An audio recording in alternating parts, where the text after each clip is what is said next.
Welcome to Moscow in Russia for event number 4 on the 2006 United Strongman Series. Once again, 12 of the world's finest strongmen are gathered to do battle over 6 disciplines that require the athletes to display both power and speed to take top honours.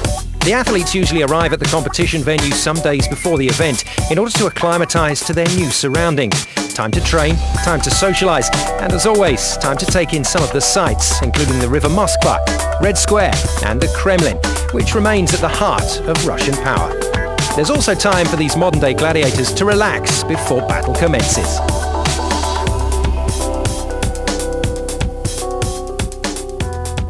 It's a very nice way to see the country or the city of Moscow. It's very nice.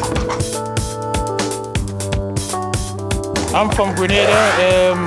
I live in England. I do all my strongman training in England, and it's a great place to be. Yeah, it's like everything in here is all these old buildings, everything. This is the way they did it back then, so I guess when in Rome, right? Yeah, it's a special feeling for me. I'm here, it's hot, and I'm loving it. It's nice to be here. Oh yeah, I'm ready. Yeah, always ready. You know, so let's see what I got. You know, I know what I have got, so I want to see what the rest of the guys have. So Mark Felix is ready, but what about the rest of the field? Stoyan Todorochev, the monster athlete from Bulgaria, just 21 years old. The pure strongman events suit this guy down to the ground. We've already heard from Mark Felix, the oldest competitor here, the Grenadian. Well up for the challenge in Moscow. Canadian Jeff Dolan looking to emulate the success of previous North American athletes. And the new boy on the block, 33-year-old Alexis Kazelniks of Latvia. One of the stars of Polish strongman, Sebastian Venter, looking for win number 2 in 2006.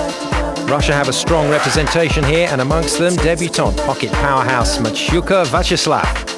Also from Russia, one of the big favourites to succeed here in Moscow, Igor Pedan, looking to get back to form.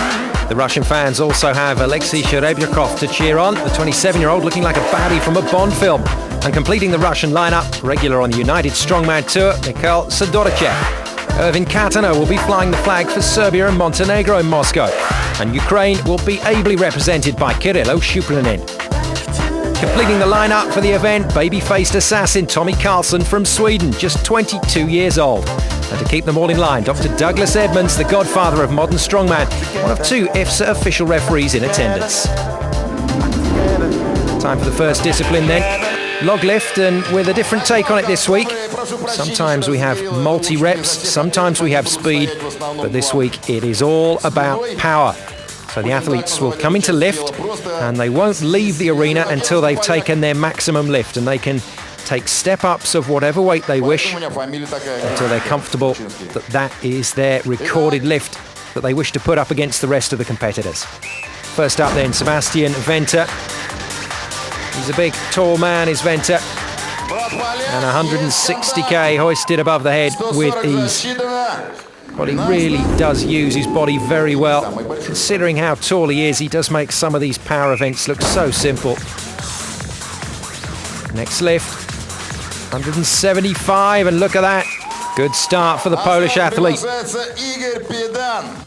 Well, as Sebastian Venter says, this time everything went well. Everything went exactly as I planned it. Certainly did, Sebastian, and still in the competition now. How much further can he take this? I suspect this is coming towards his maximum. 175, a good par score for them. But 185 next up for the big man. Oh, he's had to push hard for that one. Good lift though. And that is a good total to set. His 3rd attempt, but it's a successful one. And he really has laid down a marker to the rest of the field.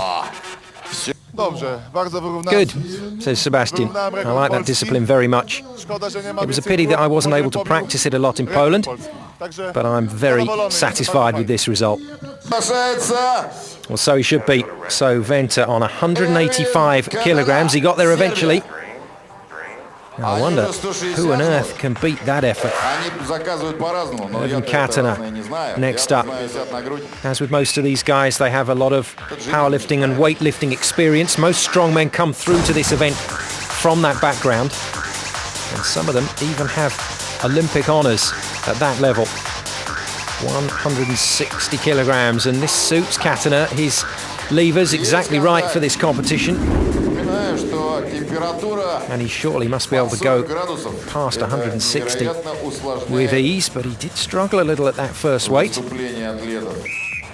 Next step up then for Katana. 170. This is his second try. And remember, the more attempts you have, the more you struggle on countback. You can see the heat here in Moscow getting to the athletes, the sweat glistening on Katana's head. He's been given a clean lift. Dr. Douglas Edmonds saying that was clean, but I think just letting Katana know that he needs to make sure he locks those arms out in future.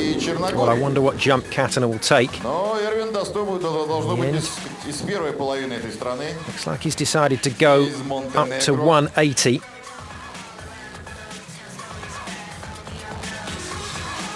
Does need to make a clean lift here. He knows that.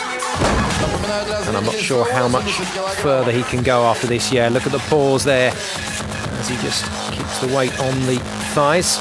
Drives it up to the chest. That's painful because it's pushing against the chin and the neck, and that's going to be a struggle. Well, this is powerful stuff. If he has another go from here, that is phenomenal, and he still can't make it.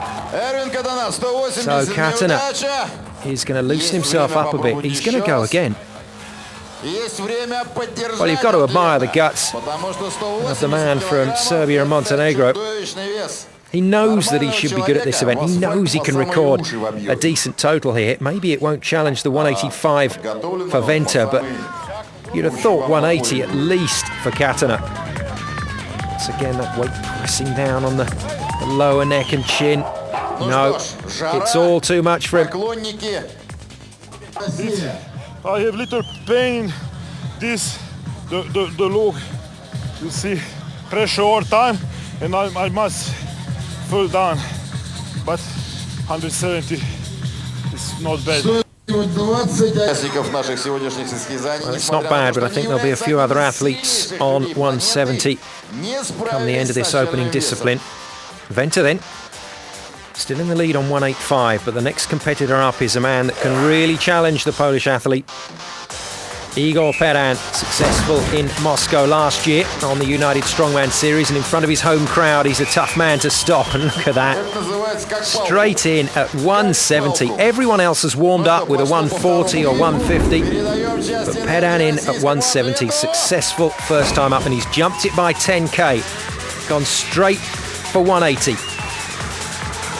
And just drives it straight up. Technique superb. Well, we've seen him go heavier. Very easy. I won't make 190. Dr. Douglas Edmonds looks on. He'll enjoy it if Pedan can manage to drive out 190. And look at the sort of belt that you have to put on for that lift. The lower back needs protection here. There's a couple of parts of this move that put the lower back under tremendous pressure. Pedan, though, looking in fantastic form and great shape. He's got a lot of weight on for this season. No. There's the first attempt to drive up. And down it goes. I think 190 is beyond him today. Well, fair play to him. He's going to have another go, and I'm sure that's a lot to do with the crowd. Coach in for a quick chat. Can the crowd inspire Pedan? No, they can't. So he crashes out at 180 and leaves the door open for Sebastian Venter and maybe someone else. It's an impressive field, and Pedan knows he's made a mistake in judgment there. Went too heavy too early. Tommy Carlson then called him the baby-faced assassin at the top of the programme, but the 22-year-old is coming in at 140, so he's just taking it a little easy to start with, just to get himself warm, but you can see already the 140 weight, a little too much for his frame. Well, great technique in the end. Real perseverance to balance the weight.